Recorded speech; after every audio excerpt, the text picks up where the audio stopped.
जब तन थका हो तो मन की भावनाएं भी कहीं दबसी जाती हैं।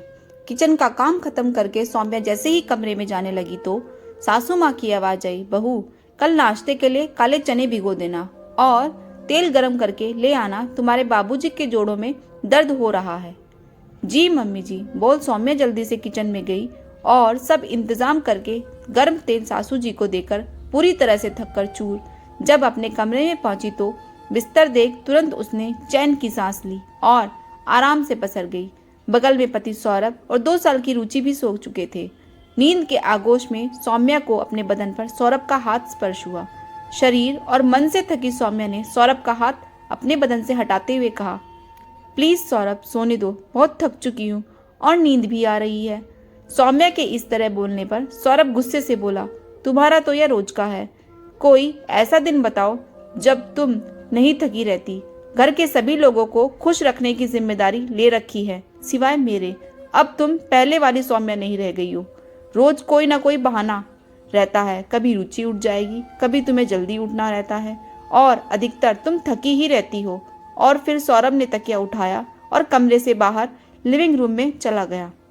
पीछे कमरे में तन के दर्द के साथ मन का भी दर्द समेट कर सौम्या भीगे आंसुओं के साथ निढाल होकर सोचने लगी कि सौरभ को मेरा न थका तन दिखता है और न थका मन, बस उनकी ज़रूरत पूरी होनी चाहिए।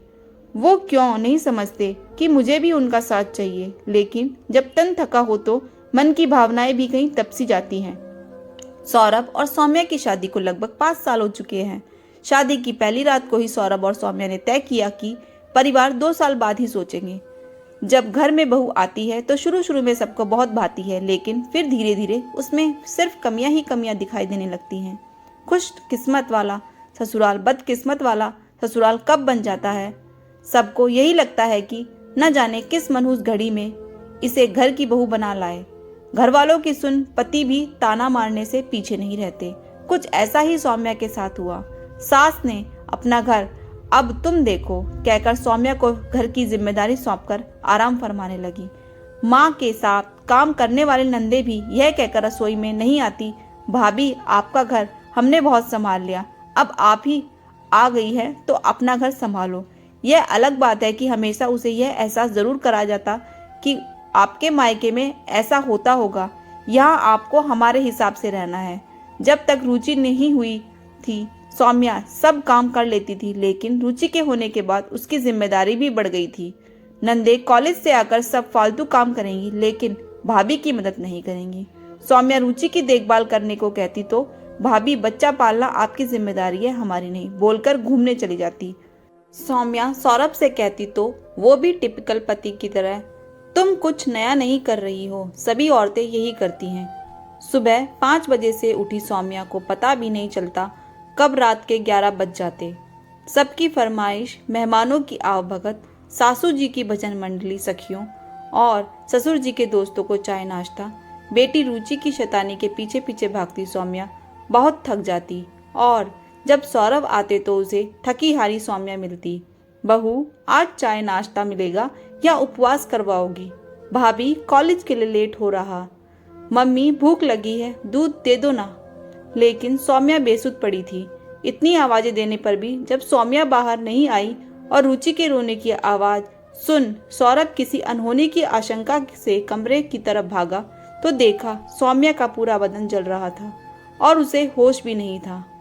उसने चिल्लाकर अपनी बहनों को बुलाया और रुचि को देखने बोल उसने लेडी डॉक्टर को फोन करके घर बुलाया।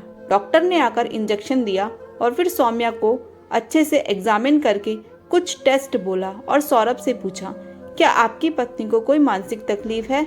मानसिक तकलीफ? सौम्या को? नहीं डॉक्टर, सौम्या को कोई मानसिक तकलीफ नहीं थी, और अगर होती तो अपनी बात को बीच में ही रोक दिया और अपनी रात के व्यवहार को याद कर खुद ही शर्मिंदा हो गया।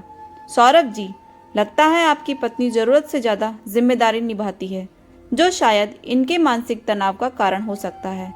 मैं कुछ दवाई लिख देती हूँ और कोशिश कीजिएगा यह खुश रहे। डॉक्टर ने लिस्ट पकड़ाई और आराम करने को कह वहां से चली गई। सौरभ माँ के कमरे में गया और बाहर ही ठिठक गया।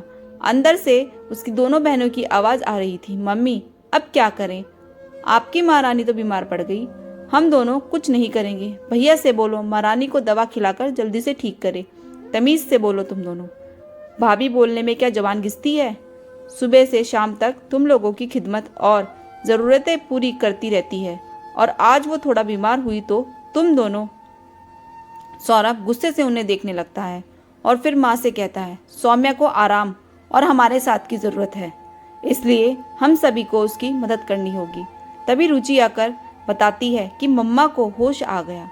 सौरभ बहनों से सौम्या के लिए दूध और बिस्किट कमरे में लाने को बोल सौम्या के पास चला जाता है। सौम्या बिस्तर से उठने की कोशिश कर रही होती है तो सौरभ उसे संभाल लेता है और थोड़ा गुस्से से बोलता है, तुम चुपचाप लेट नहीं सकती? बहुत देर हो गई, घर के सभी काम पड़े हैं। सौम्या बोली, पड़े रहने दो, घर में और लोग भी हैं, कर लेंगे, तुम सिर्फ आराम करोगी। सौरभ ने उसे जबरदस्ती लिटा दिया और सौम्या को ध्यान से देखने लगा। इन 5 सालों में उसकी सौम्या सचमुच खो गई। सबको खुश रखना इसकी जिम्मेदारी थी, लेकिन सौम्या को खुश रखने की जिम्मेदारी किसकी थी? उसकी। उसने कभी उससे पूछा ही नहीं कि वो क्या सोचती है, क्या चाहती है। जिस परिवार की ज़रूरतों का ख्याल रखने का ताना मारता रहता हूँ, वो परिवार भी तो मेरा ही है।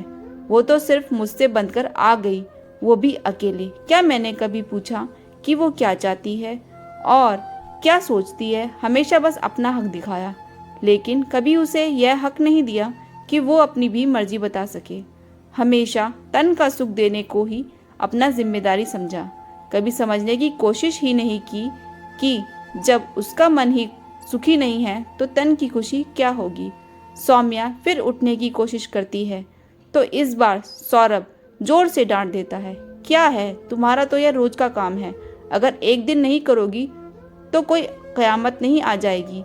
आज से तुम घर का काम अकेले नहीं करोगी, यह दोनों जो दिन भर खाली बैठी रहती हैं आज से घर के कामों में मदद करेंगी। और भाभी क्या करेगी? बहनें बोली, भाभी सिर्फ आराम करेगी और रुचि और मेरे साथ घूमने जाएगी। आज से नहीं, अभी से मैं वादा करता हूँ कि तुम्हारी खुशियों का ख्याल रखूंगा, और तुम भी हक से बोलोगे कि आज तुम्हारा काम करने का मन नहीं है। आज सौम्या का मन सौरभ की बात से खिल उठा और वो उसके आगोश में लिपट गई।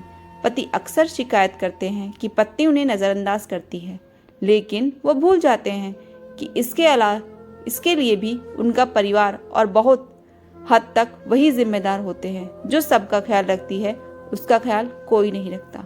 दोस्तों, आपको मेरी ये कहानी कैसी लगी कमेंट बॉक्स में कमेंट करके ज़रूर बताएं। Thanks for watching. Please subscribe my channel.